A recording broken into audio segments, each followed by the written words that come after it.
Dans la troisième partie de mon histoire, j'ai commencé à travailler dans une galerie d'art, où j'ai rencontré Léane, ma chef d'équipe. Tout allait bien jusqu'à ce que nous commencions à travailler sur un grand projet avec un partenaire, qui s'est bien sûr avéré être Andy.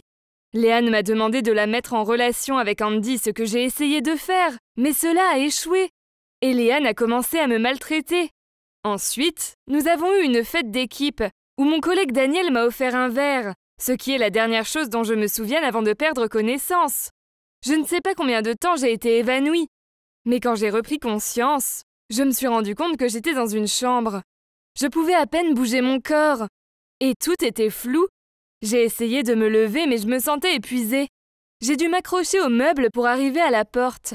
Quand je suis sortie dans le couloir, j'ai vu Daniel, et il m'a traînée à l'intérieur en disant « Où crois-tu aller ?» Il m'a poussée sur le lit et quand j'ai essayé de le repousser, il m'a dit « Ne te donne même pas la peine d'essayer. Tu ne t'échapperas pas. J'ai mis quelque chose dans ton verre, alors maintenant tu m'appartiens. » J'ai fait de mon mieux pour me lever et m'enfuir, mais il a attrapé mon poignet, puis m'a enfermée dans ses bras. J'étais trop faible pour m'échapper, alors je lui ai mordu la main. Il a été pris de court et m'a poussée à nouveau en me disant « Ok, fin de la partie. » Puis il a arraché sa chemise et a commencé à avancer vers moi. Je criais quand j'ai entendu une forte détonation. Quelqu'un avait défoncé la porte. J'ai levé les yeux juste à temps pour voir Andy et son collègue entrer en courant et frapper Daniel. Je n'ai jamais été aussi soulagée de voir Andy de toute ma vie. Je me sentais tellement en sécurité que je me suis littéralement évanouie d'épuisement. Quand je me suis réveillée, j'étais dans un lit d'hôpital. Et Andy était assis à côté de moi, endormi. Je n'ai pas compris ce qui m'était arrivé. Alors je me suis levée pour aller chercher un médecin. C'est alors que j'ai vu le collègue d'Andy assis dans le couloir. Il avait l'air si heureux de me voir réveillée et m'a dit qu'il venait d'aller au poste de police. Il m'a dit de m'asseoir et qu'il me dirait tout. Il s'est avéré donc que Léane nous avait espionné Andy et moi, ce jour-là sur le parking. Elle avait entendu Andy dire qu'il m'aimait. Et cela l'avait tellement mise en colère. Elle savait aussi que Daniel m'aimait beaucoup. Alors elle a décidé de monter un plan avec lui. Si Daniel pouvait m'avoir, alors Léane pourrait aller et essayer de séduire Andy. C'est Léane qui a drogué mon verre et l'a donné à Daniel pour qu'il me le donne. Puis quand je me suis plainte d'avoir des vertiges, Daniel m'a emmenée dans sa chambre pour que personne ne me voie. Heureusement, le collègue d'Andy a vu cela et s'est méfié. Alors il a suivi puis vu Daniel s'approcher de Léane en disant « Mission accomplie. Merci chef, je l'ai. Je vais certainement vous rembourser bientôt. » Alors le collègue d'Andy a appelé Andy et lui a dit qu'il se passait quelque chose de bizarre. Le temps qu'Andy arrive, tout le monde était parti et son collègue attendait dehors. Ils ont dû entrer par effraction chez Daniel. Et ils sont entrés juste à temps pour attraper Daniel avant qu'il ne me fasse du mal. Ils ont immédiatement appelé la police et m'ont emmené à l'hôpital.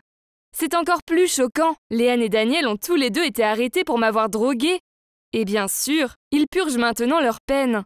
Ils ont tous les deux été condamnés à 5 ans de prison parce qu'ils ont utilisé de la kétamine pour droguer mon verre. Pas étonnant que je me sois sentie si horrible. Andy et son collègue m'avaient sauvée. Je voulais aller remercier Andy. Alors je suis retournée dans ma chambre d'hôpital. Andy était maintenant réveillé et j'étais sur le point de m'excuser pour tout quand soudain il s'est mis à me crier dessus. Il m'a dit que j'étais égoïste et que j'avais causé tant de problèmes pour lui et pour tous les autres. Puis il a dit que si je ne l'aimais pas, pourquoi ne lui ai-je pas simplement dit? Son collègue l'a entendu crier et est venu en courant pour lui dire de me laisser me reposer. Andy est parti en trombe et je suis restée assise à pleurer. Qu'est-ce que j'avais fait? J'ai pu quitter l'hôpital quelques jours plus tard et j'ai essayé de l'appeler tant de fois, mais il n'a jamais décroché. J'ai fini par découvrir qu'il avait quitté le projet et qu'il était rentré chez lui. Je ne pouvais pas supporter qu'il m'ignore comme ça. Alors j'ai emballé toutes mes affaires et je suis retournée dans mon ancienne ville pour essayer de lui parler. Dès que j'ai atterri, je suis allée directement à son bureau. Mais il m'a simplement ignorée. Même si je lui courais après et que je l'appelais par son nom, je me suis sentie comme une idiote. Et je me suis assise à côté de ma valise, presque prête à pleurer. Finalement, il s'est arrêté de marcher, s'est retourné et m'a demandé ce que je voulais. Il m'a donné une chance de parler. Et je lui ai dit que je l'aimais toujours et que je l'avais toujours aimé, mais que je ne voulais pas gâcher sa relation avec Trey. Alors c'est pour ça que je suis partie. Il m'a simplement fixée et il a commencé à s'éloigner. Certaines personnes s'étaient arrêtées pour regarder. Je ne pouvais pas le croire.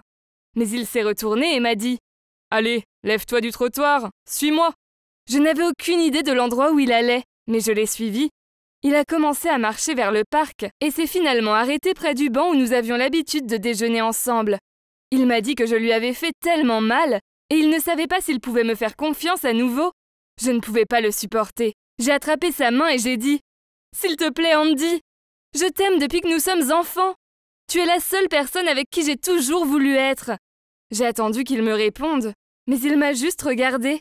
Puis soudain, il m'a tendu la main et m'a pris dans ses bras et m'a dit qu'il ne voulait plus jamais me laisser partir.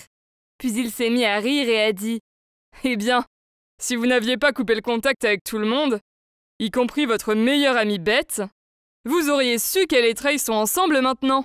Alors ne te sens pas mal pour Trey, il est amoureux. » Waouh! J'étais si heureuse d'entendre ça. Tout se passait exactement comme Beth et moi le voulions depuis l'université. Ça a juste pris un temps fou pour arriver à ce point. C'est là que mon histoire se termine. Andy et moi sommes officiellement en couple. Et je n'ai jamais été aussi heureuse. Bien sûr, j'ai quitté mon travail à la galerie d'art et maintenant je vis avec Andy. Nous sommes en train de planifier un double mariage avec Beth et Trey. J'imagine un mariage de rêve dans la forêt, plein de fleurs. Mais Beth veut un mariage minable sur la plage. Alors nous continuons à nous disputer à ce sujet. Que le meilleur couple gagne, n'est-ce pas ?